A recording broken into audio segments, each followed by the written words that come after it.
Listen up. We're sharing a great entrepreneurial story, right? We're talking with an entrepreneur about their journey, about the surprising way that they got to where they are.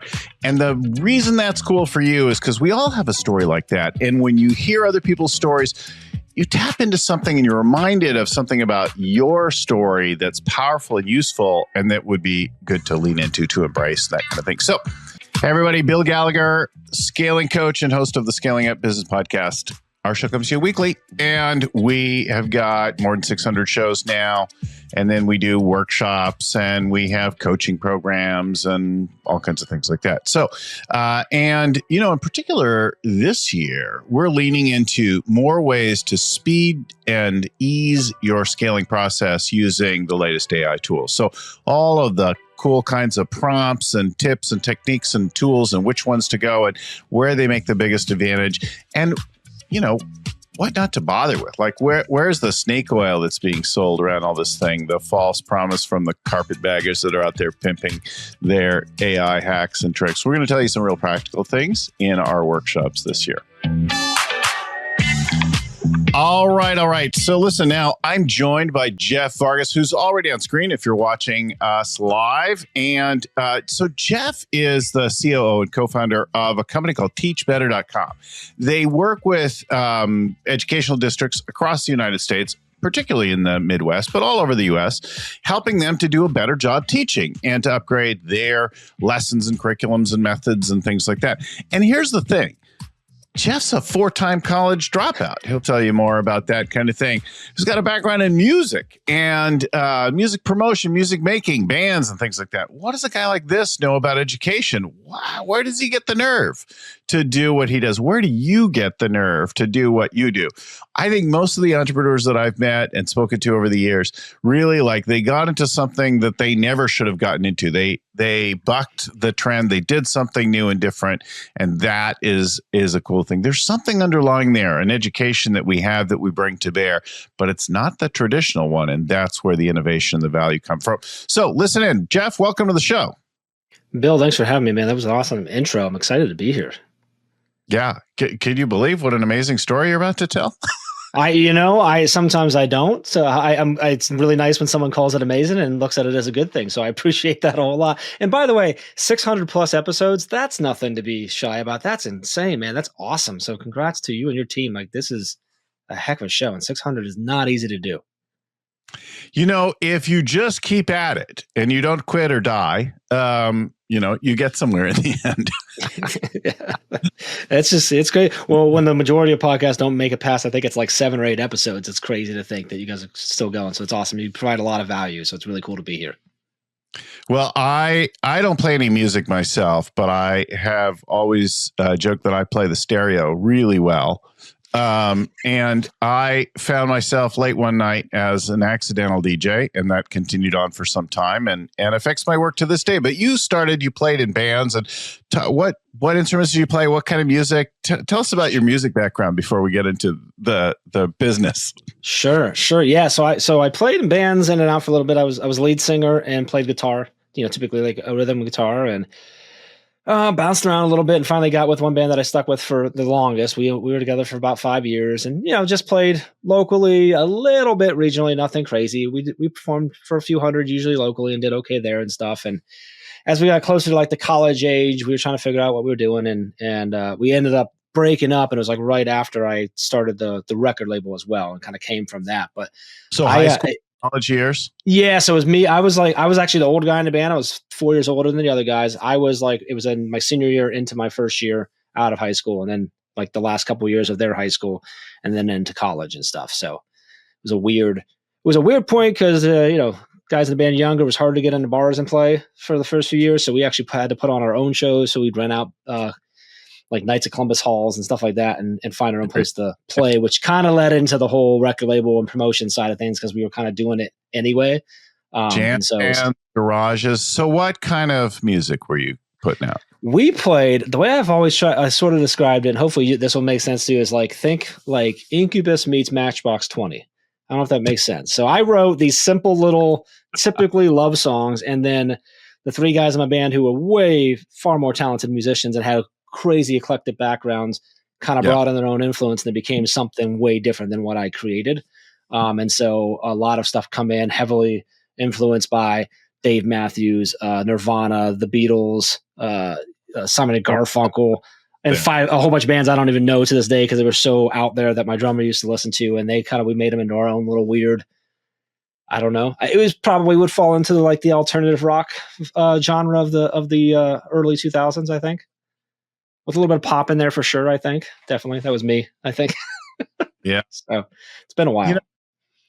Some famous writer said, "There's nothing new under the sun," right? And I think, and then some friends of ours said, "Everything's a remix," and I love that as a more modern interpretation of that same idea. Like, the things that we do that feel fresh, that feel new, they're just some familiar stuff combined in a new way. And really, right. Like, it's really hard to, like, when someone says it's all original, we don't fit anywhere. I'm like, you probably fit somewhere. You just don't know how to hear yourself and where that is.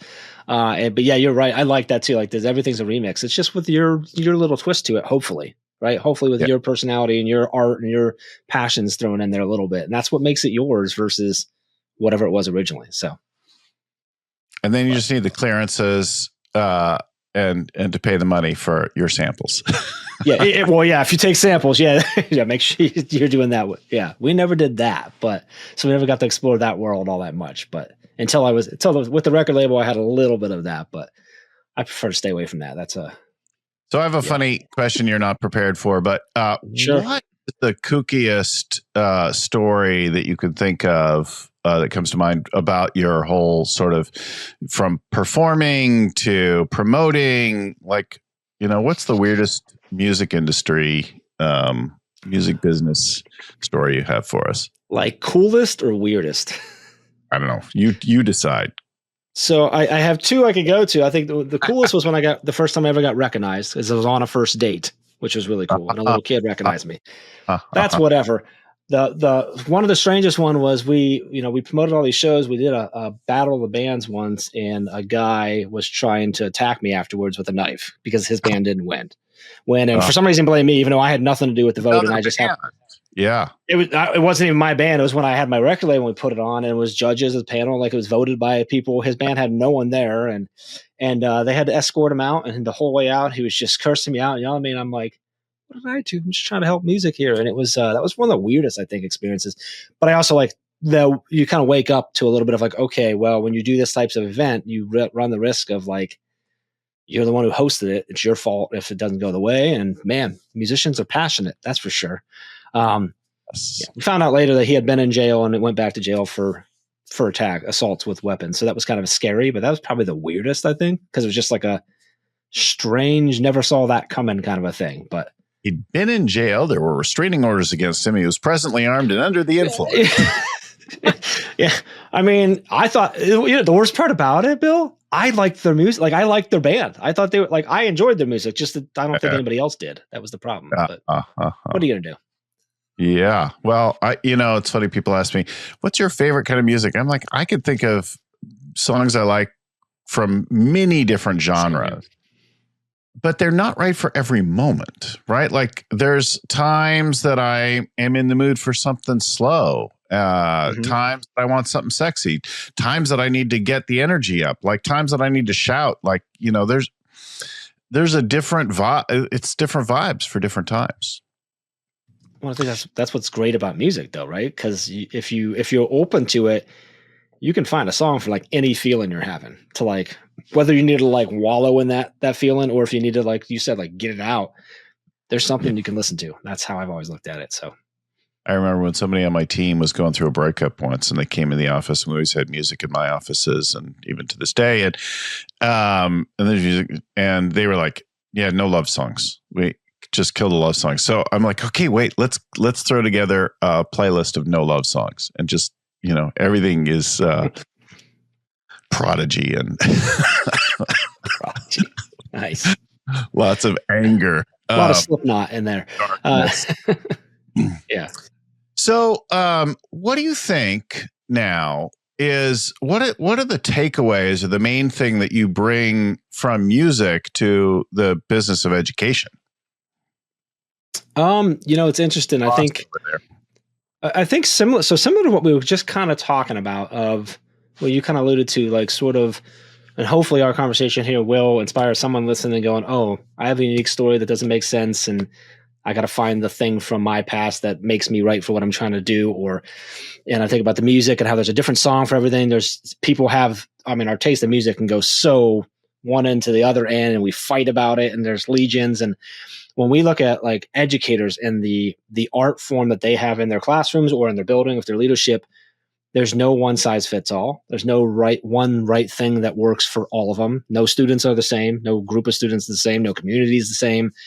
No teacher is the same, even if they're side by side in the hallway. And Chad also being a musician, Chad's my co-founder, also being a musician. He was the teacher.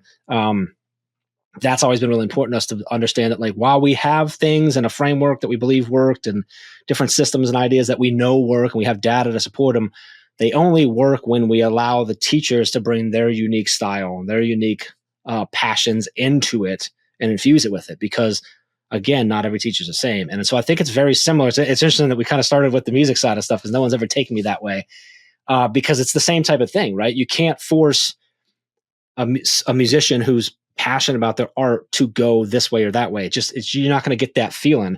It's the same way in a classroom. You can't force a passionate teacher to go this way or that way. You have to support them and guide them and give them the tools so that they can then find the way to use it. And, Teach Better actually comes from one of the things when our company started from something that we now call the grid method, which is a framework for utilizing mastery learning. It's like the thing that started it all. And Chad from day one said, I never want to go into a classroom and tell a teacher how to teach. They don't need me to do that. I just want to say, hey, this helped me teach better. Maybe it'll help you.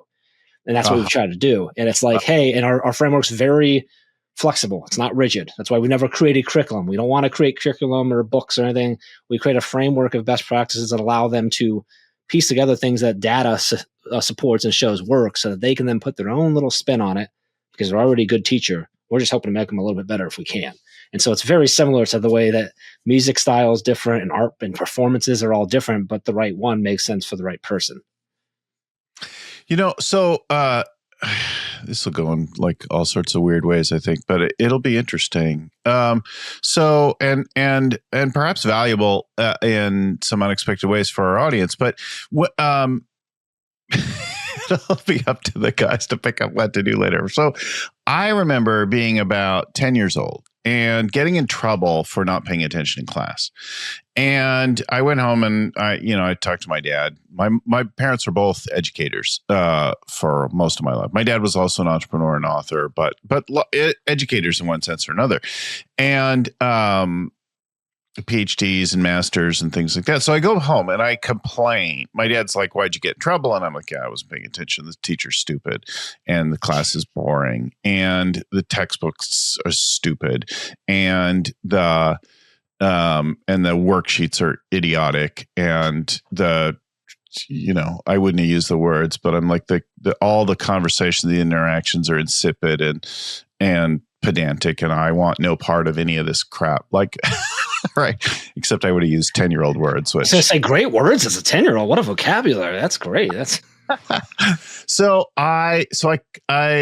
he's like, "Well, why don't you offer to teach a class?" Right. And he's like calling my bluff or teaching me, or I have no idea. Right. And to this day, I'm surprised that I do the work that I do.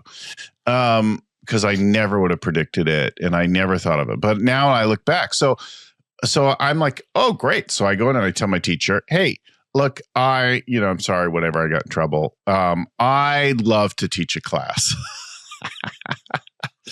And the teacher's like, all right, let's see what you got. Like, prepare your lesson plan or whatever. So I'm like, okay, we have this subject. I don't even remember what it was now. And what do kids like? Kids like comic books. So I'm like, I am going to use a comic book to teach this subject, something from this. And so I prepare this lesson plan and I go and I tell the story and I show the comic book and we talk about it. And I don't know, I don't remember, did I have copies of it or whatever exactly, but that was the basic structure. And the kids were just entertained that somebody was up there doing it different, So Mm-hmm. I of the class and I got the thing and a little seed must've been planted. Right. And now I think about today, like as a CEO, as an entrepreneur, and now as a coach, I'm teaching, training, but before that I was teaching my teams, I was evangelizing, I was teaching the marketplace, investors, customers, right? So, and I think like so much of it is lost right in the opening. We take for granted the attention or whatever. So the hook, the open, like grab them with something is the first thing I think about, like get engaged. So a little kid stepping on the front of the room with a comic book is a surprising thing, right? There, thing that surprises and grabs the attention. I walked to the stage at a memorable big talk once, and I dropped a story on people. People were not expecting that story. It was riveting and powerful and heartbreaking, and they're like, "Oh, this is not a normal business talk, right?" So then there's the inquiry, then there's the mapping it back, and then there's the actual like grappling with it. So first the thinking, and then the worksheet or exercise, that kind of thing, and kind of in that sequence. And I think about that today. So is that right on, or would you do it differently with your folks? No, and I think that it's you're spot on. It's the hook, right? And that's one thing. I mean, that's a big part of like the progressive movement in education is like, hey, like it is your responsibility to entertain them, and with the intent of capturing their interest so that you can then present them with the information that we're supposed to get them. Because if we can't capture them, then they're not even getting a fair chance to even try to understand the material because you lost them. So how do we capture them? And again, that's different for every person, but how do you capture them so that then they can actually, even have a prayer of paying attention to all the stuff that you're going to ask them to connect with. And that's a big part of our thing. One of the big things that we do in a shift from teachers is shifting from this idea that a teacher is still someone who stands at the front of the room and delivers information. One of the things that we always say, I'm grabbing my phone here, is that if you're a teacher and you think your job's to deliver information, you've been replaced by this guy because it can do it a whole lot faster, right? Yeah. And with all types of sources, right? And so it's no longer your job to stand up there and deliver information. It's your job to facilitate learning, which is the very first part of facilitating learning, is get the learners to want to actually learn something, right? And if you can't, to your point, the hook, if you can't get them on the hook, if you can't get them to engage with you right away, it doesn't matter. You can say all the stuff you want to say, and you can check off the box that you covered it, but they're not going to do well in test, and they're certainly not going to understand it for the rest of for whatever they need it for the future. And so, 100% agree. And one of the things that we do is do a lot of challenging. That's a lot of shifting of the mindset, of shifting the ownership of the education back to the students, allowing them to move at their own pace and allowing them to really engage with materials instead of just sit in rows, listen to me talk for 40 minutes and then move on, because that just doesn't work.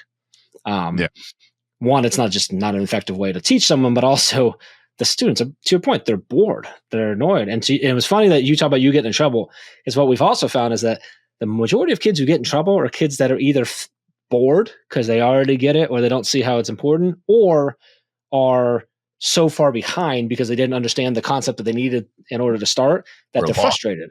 It's very rarely that they're just bad kids. Like there's usually, now there's a lot of other reasons too, potentially emotional things, whatever, but a lot of kids we see that are actually getting in trouble are actually incredibly bright kids who are just bored. And they get into your point of like, this worksheet's stupid. Why am I here? Like, listen to my 10-year-old vocabulary. Like, it's incredible. Why am I, all that, right? And they're just bored. And so when you look at mastery learning and shifting that, you're now allowing kids that already understand it to continue moving on and learning, while the kids who are struggling have the ability to take the time they actually need to better understand it so they don't get lost. Yeah, so it's great. And here's the thing I want to call out to the audience, this audience, right? You watching and listening. Every time you talk to the marketplace, to your team, your leaders, to your whole employee base, to your partners, to a trade show, a conference, investors, customer, like all of it, in every case, you're teaching something. So you have to hook people, and you have to find the surprising, interesting, engaging things that grab people's attention in this increasingly crowded world. You've got Twitter X, you've got TikTok off and on again as we speak. and you've got dramatic events happening in the world, and people who can't stand 2 seconds of boredom. They have to fill it, flicking through something or other. Like the short attention span just ups the ante on that. And in the middle of all that is noise and garbage. And then you've got what you care about, what you've worked really hard about. And so somehow you have to figure out how to grab attention.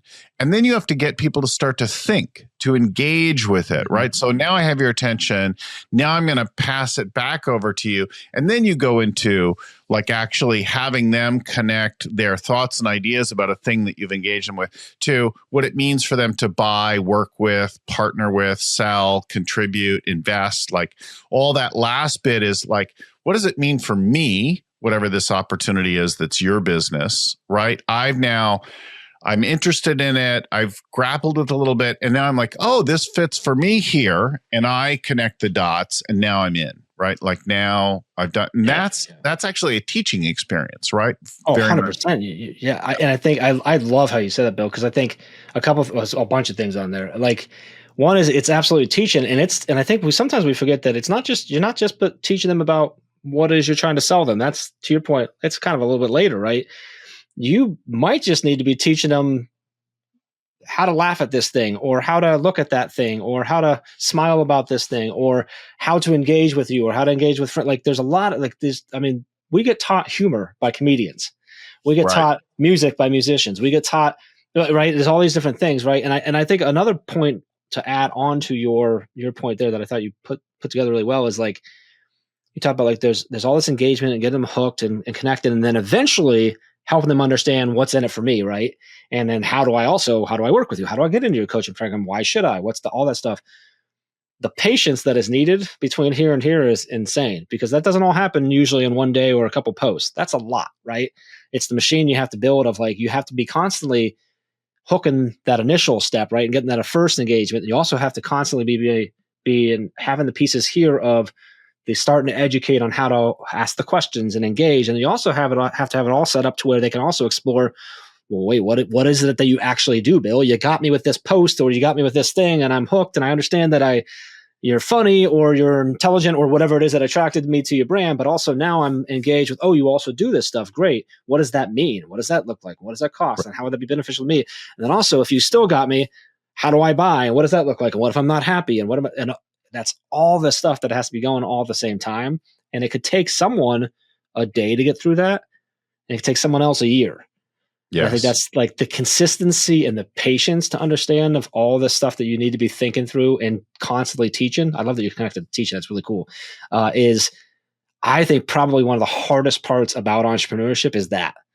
Is this idea, this non-realization, I don't know if that's the right word I'm looking for, of this is going to take so much longer than you think, and probably way longer than you want it to, because you first have to build all this stuff.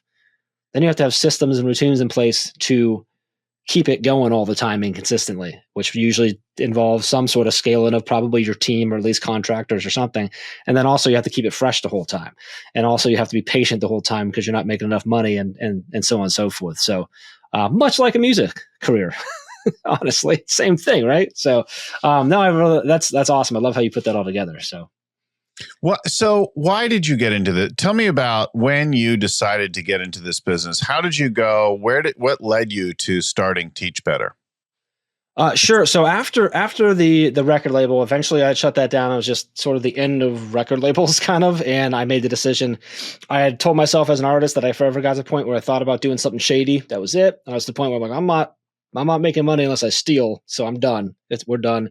And I did some little things here and there. I've worked in the ran restaurants and open restaurants and done some miscellaneous things in there. But eventually, sort of born out of the record label and having to learn how to code and create websites for my artist, I got asked by a city randomly to create a website and ended up starting a business doing online marketing. So I started doing website design and SEO and content marketing, social media and such for small businesses.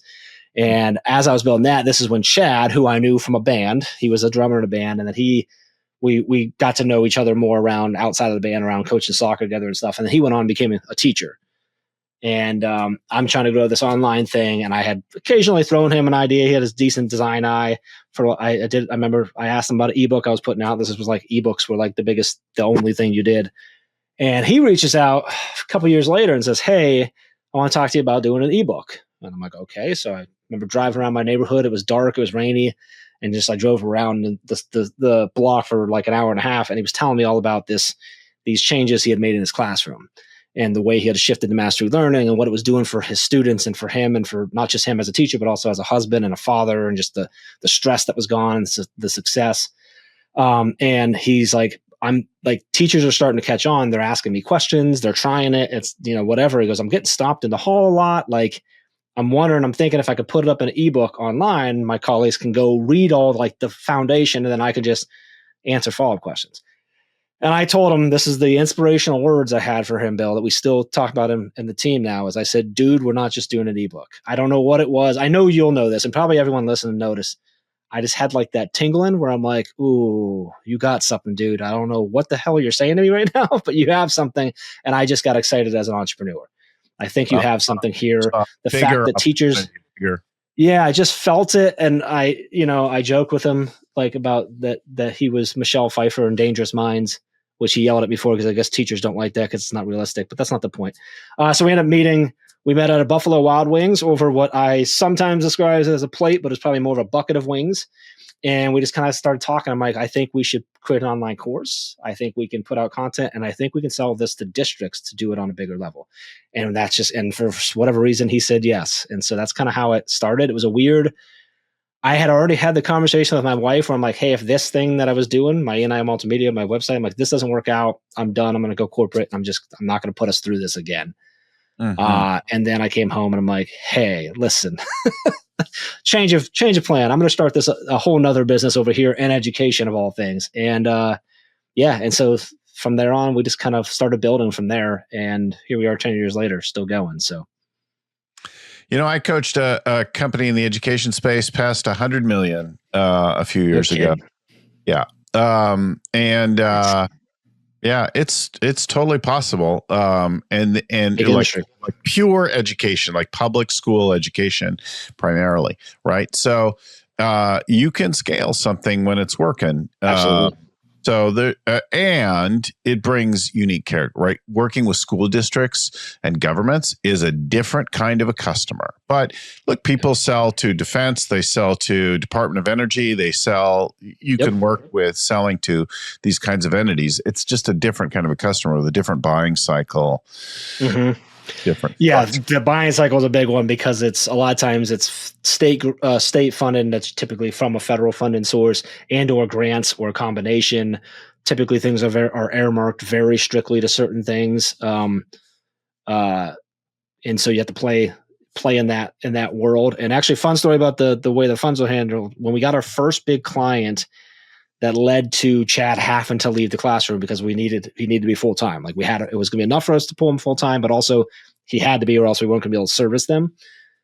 The money got tied up at the state. So Chad put in his notice with the school. It went great. They were amazing with it, whatever. So he got his last paycheck, and then our money got held up for 45 days. And so Chad didn't have a paycheck coming in. And that was when we first learned that, hey, sometimes the money gets held up at the state level. So don't plan on that.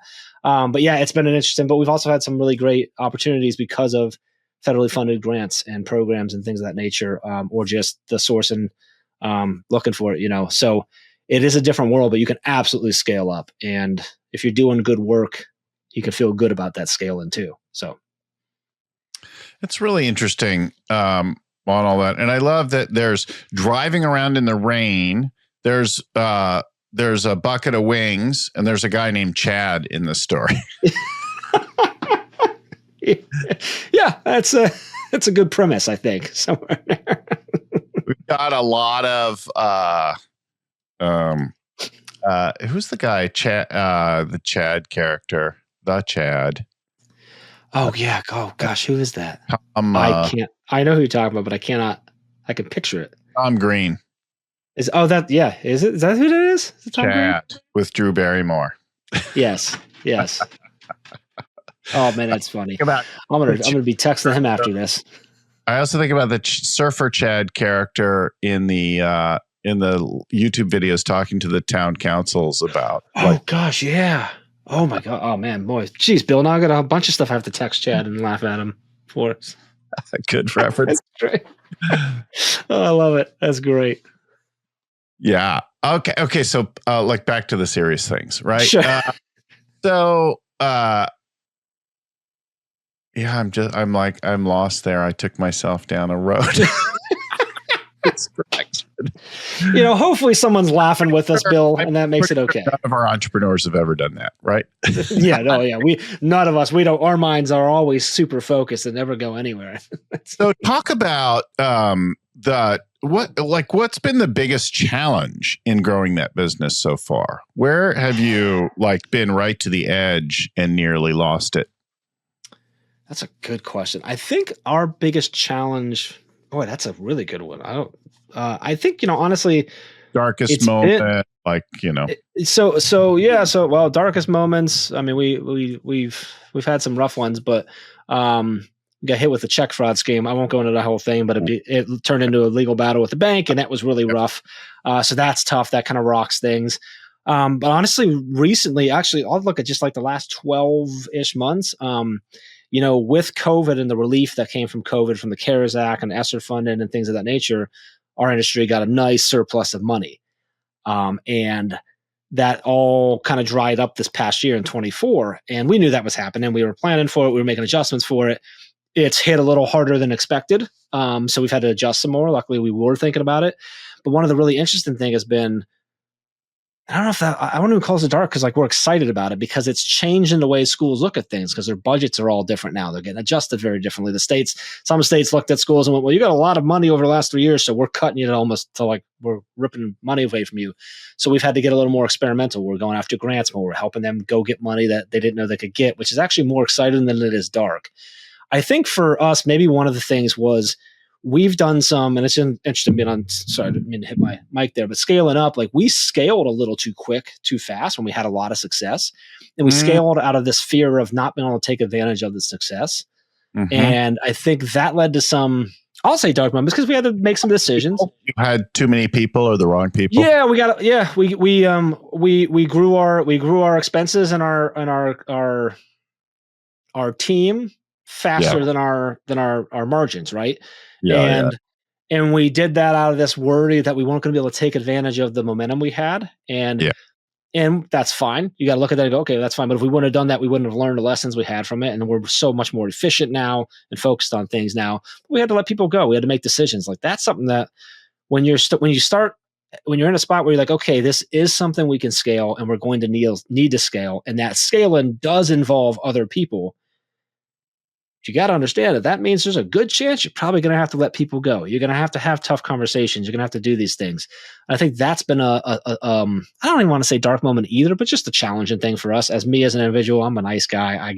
I don't like making people feel bad.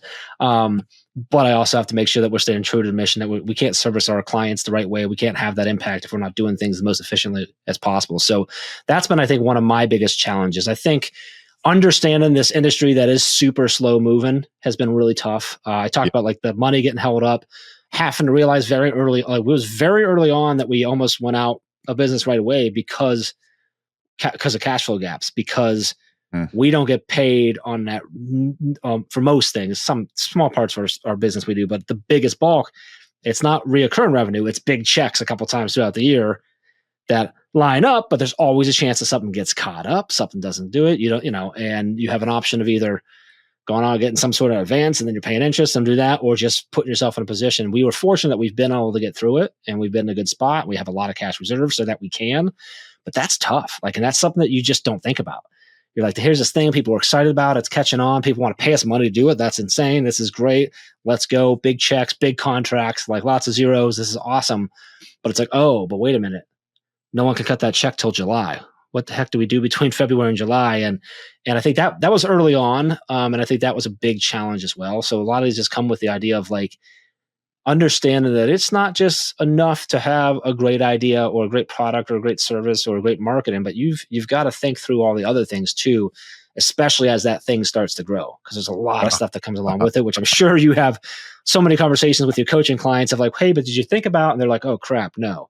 Like, okay, like, it's tough, and that becomes sort of learning moments. I think I have trouble with the dark moment because I look back at everything and I'm like, it was just a road sign I didn't see at the time. But now that I can look back and see it, I'm going to pull that lesson, and we're not going to do that going forward. The dark is when you get scared and you realize, we could be out of business and all the whatever that represents. And I love that you brought up a cash issue, because it's very easy to think just about you doing a good product and having a good team and things like that. And then, but like, if you don't manage your cash, if you don't get paid, and if you don't hang on to the cash that you've got, like, it's game over.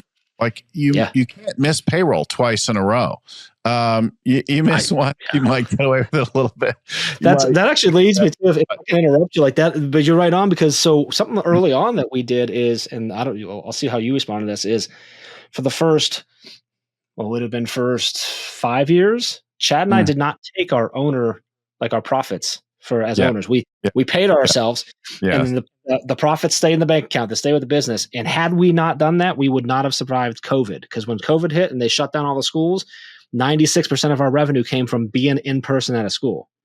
And so we saw a lot of friends and colleagues and people we knew go out of business really quick, and or spend the next 3 months after that March 9th, 15th or whatever, go and just hound everyone for money. And we made the decision. We said, nope, turning off all sales. We're not sending out anything to any client except for, do you need any support? Because this is insane, because teachers had to go on Friday. They were told on Monday we're going all virtual. And we started streaming 5 days a week to support them and do that. We ended up picking up more business during that time than we ever imagined, because we were able to sit back and go, hey, we have enough cash in the bank right now. We're going to be okay, unless the world ends, of course. But we can manage this for a while. We don't have to go be the person that knocks on the door for the check when they're trying to figure out how to put the fire out. Instead, we're going to call and say, hey, can we help put the fire out? And what that did was, once they got settled, they're like, hey, we need help with virtual. We're like, we'll help you with virtual. Right. And we're set to go. And then a whole other thing came out, because now we can do virtual. And I think having that cash and us not going, hey, we made some money, let's reward ourselves and go buy a boat. We were like, nope, we're going to stay at the same salary out, which is what our families need. And that's it. We need to keep putting this back in, because we know that there might be cash gaps, because I know cash is king is like a whatever, but it's like, that's true, man. Like, especially when you start having payroll, you can't miss that. Cash and time give you room to think, give you room to find and seize opportunities, give you a chance to breathe, give you a sense of calm, right? Super valuable, both money and time. Like, if you can have a reservoir of them, if you can earmark some time in your schedule, so you're not running from one thing to the next. If you can leave a little cash in your bank, then you can breathe easier, right? Like you don't panic, and then you can look out at opportunities in the world and you can see them. And I think we saw with COVID, COVID's like an old topic now, but it's useful to look back on it. I saw 3 big categories of response to COVID, right? If I take them really at a very high level, one of them is, it doesn't exist. We're just going to keep on acting like normal. And that had issues with then losing some customers who were terrified, and some people and some things like that. And then you had other people who were like, we can't do anything. This is and we just shut down. Or they put in such draconian kinds of limits on their business that they couldn't practically do things. So pretend like nothing, pretend like everything, and the sky is falling. And then the pragmatic, creative, innovative middle, who are like, okay, let's think about our business. How could we do it? Let's go virtual, or let's do a combination, or let's move it outdoors, or let's whatever. And those are the people that did the best, right? And I saw people alienate or suffer or go through all sorts of weird things on the 2 extremes, and then the pragmatic middle thrived. And of course, there's this up and down and blowback in sort of the post-COVID, after kind of the money dried up and it started to get harder. And the last couple of years were pretty challenging for folks after the initial recovery. But again, it's just you've got to adapt, you've got to evolve, you've got to pivot, and that, I think, is a fundamental thing, no matter what it is. I had production throughout Asia some years ago, and for a while there were these massive floods in and around Bangkok, Thailand. We had a significant factory there, and the factory was fantastic. They sent us videos, and they had put up all these blocks and these walking paths to get to, and they'd move their equipment up to the second floor and things like that. And I'm like, yes. And if you go to world famous Venice tourist destination, right? They do the same thing. They get the high water, and then they have these things, and they either trudge around and use boots, or they get wet, or they stand on planks. So they figure out, like, all right, the water's up. Like, how are we going to deal? So things happen, right? Now what? Like, you could put your head in the sand, you could complain about it, you could scream about this party or that political party or whatever, or you could just actually deal with it and find some creative way. Yeah, and the truth is, what you come up with might not work, but like, I'd much rather try to adjust and pivot than to panic one way or the other, right? And that's hard to do, though. It's hard, especially when your livelihood's at stake, or if other people's livelihood is also relying on whatever your idea is. But I think that's a key trait of any entrepreneur, regardless, big, small, whatever. Like, you've got to be able to sit back, assess the situation. You can take your time to complain if you want, because it sucked, whatever. Yeah. But when it comes down to it, like, from a business standpoint, you got to go, okay, like, what can we do? Like, what idea can we try? And I think a lot of businesses, ours included, out of that terrible situation that the entire world was in, like, came out with some things that were actually, if I can say silver lining, I don't even like to say like positives because of the situation, but like, that they actually like are now changed for the better. We now offer a whole nother tier of support and training to schools that used to not be able to even hire us because they didn't have the money, but now they can, because we can do it virtually. We have the ability to. It's not weird if weather impacts us and we can't get one of our trainers out to do a support visit or something. We can do it from Zoom if we need to. We've got literally pieces of our company, including the a whole other vertical of supporting educational entrepreneurs, and a mastermind that we run for school administrators and school leaders, that all were born out of the need for connection during the pandemic. And so we could have just been pissed off about the situation, but instead I think we did a pretty good job of adapting and going, okay, well, what is our community? What do our clients and or potential clients need? And then what can we do with our limitations and non-limitations and skills we need to learn? How do we figure out how to do this? And there we go. I mean, we went 4 years where we were doing 12-hour live events where we went live for 12 hours. And we streamed, at one point we were streaming 6 days a week, live every single morning, just so that they knew we were there. And just things like that of just, how do we adapt to it? And I think that is such a crucial piece, and that never stops. That's from day one of entrepreneurship to your exit day, whatever that day is. Well, we're on the subject of the COVID pandemic in particular, as a particular kind of a stress. And I think it's useful to know, like, it's just, there are many different ones. Some are very local, some are global, some are regional, but and some are personal. Like, we all go through difficult, challenging times, and really difficult. Like, my mom was hospitalized for great periods of time, unconscious. She never was able to move back home. We had to sell her home, and she now is in assisted living, and now she's older. But a much younger friend of mine got COVID and died in 6 days. That's a beautiful human voice silenced, right? Like, and those are just a couple of the people that I know. I know a young woman who was in a coma. And so there's all kinds of impacts like that, right? Those are real and terrible. But then there's also like how sweet it was to get quiet and still over the place, and learn to bake, or to whatever the heck you did, or to learn to up your virtual visual game, to get flexible, to move things online, like, any number of things, right? So life and growing our business is inevitably challenging, right? Like, there's profound, difficult things. And yet there can also, like, in the middle of that, right? Like when a tree is burning down and a whole city is burning down, somewhere else, something's sprouting and growing, and the birds are out, and like there's this terror and beauty in any given moment. And as a human being, as an entrepreneur, our job is to dance with all of it, to allow the sadness, the suffering, the loss, the fear to pass through us, to not hang on to it. It's inevitable that there will be some pain, but the suffering, that's your choice, right? About how you hold it, right?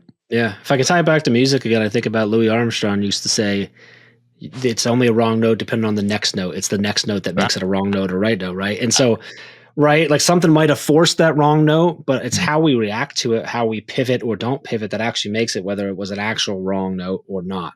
And I'm saying that with the asterisk that obviously there's some things that are completely out of control and we don't get to choose, and catastrophe and stuff like that. But most of the stuff in our business is exactly what you're saying. Like we can choose to wallow in it and be upset about it. That's fine. Take the time to do that. You can do that. But like you gotta, when it comes to your business, you have to figure out how do you adapt next? What's the next note that I take from here? And is that the right one or not? And I think a lot of us get paralyzed and don't out of fear or worry that we're going to make the wrong one. But like you can make another wrong one. The third one might be the thing that makes it right, and you just keep going that way. So it's easier said than done. I'm glad somehow, like you mentioned that, and I'm reminded years ago I gave a workshop in Asia, and I was told to expect about 30 people, and they knew that I was an English speaker, but I'm in a foreign country, but I figure, well, everybody speaks English in this particular crowd, or enough, because I'm planning to give my talk in English, and I showed up, and there's like 150 people, not 30 people. And they're like, and like most of these people don't speak English, but it's okay. We have a translator for you. So I got to give a workshop via a translator in a different language. And the biggest impact on that is like time, right? It takes time to say something, have it be translated, have them say to you, and all the interaction, and then all the lost cultural stuff, right? And then with 150 person, the mics wouldn't work or died or something like that. So I'm like, all right. So look, I'm like, here we are. Here I am. I'm from halfway around the world. I'm just going to share what I got with you and appreciate you and love you, and so I didn't say I'm going to appreciate you, love you. I'm like, here, I'm going to share with you. Right. But in my mind, I'm like, what there is to do is to appreciate these people in this moment, in this thing like this. Right. I give this thing with the translator that we adjust as best we can on the fly with the timing. It was a highly, highly successful workshop. And in all results and measures of what was expected, it was really, really successful. And it really deeply empowered me to just lean into the circumstance, the crisis of the moment, and not get upset and be like, throw a tantrum because the PA doesn't work, right? But all right, here we are. Well, I guess I'm going to talk loud today. Yeah, right? Yeah. But you expect that from an American, right? But what else, what is getting upset about the PA not working going to do for you or for those people? Not at all. Yeah. Nothing. Well, that's where we should probably leave it. Tom's company, teachbetter.com, has lessons, not just if you're in education, but for in business in general, there's like a transference, right? If everything's a remix, teachbetter.com. And he's got a boatload of different podcasts there. Teach Better Talk, which you'll find, and he's doing some stuff for small business as well. But as a really interesting conversation. Thanks for being in the moment with me and going back. I appreciate it, Bill. This is the type of stuff I like, man. I hope they get something out of it. I really do. Yes. Well, listen, that's our show. That's our conversation.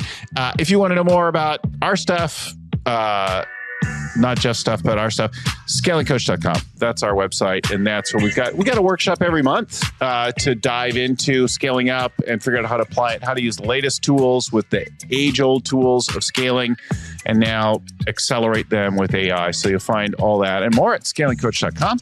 So go there and check us out, find all the best, or just subscribe, turn on your notifications wherever you are right now. We're everywhere, LinkedIn, YouTube, etc. So find us there. And thanks everyone for watching, for listening. Thanks again to my team at Storyon, who get our show prepared, produced every week, to my friend and mentor, Vern Harnish, who created the whole Scaling Up framework in the first place, and to all of you for watching, for listening. Keep scaling. We'll talk to you next time.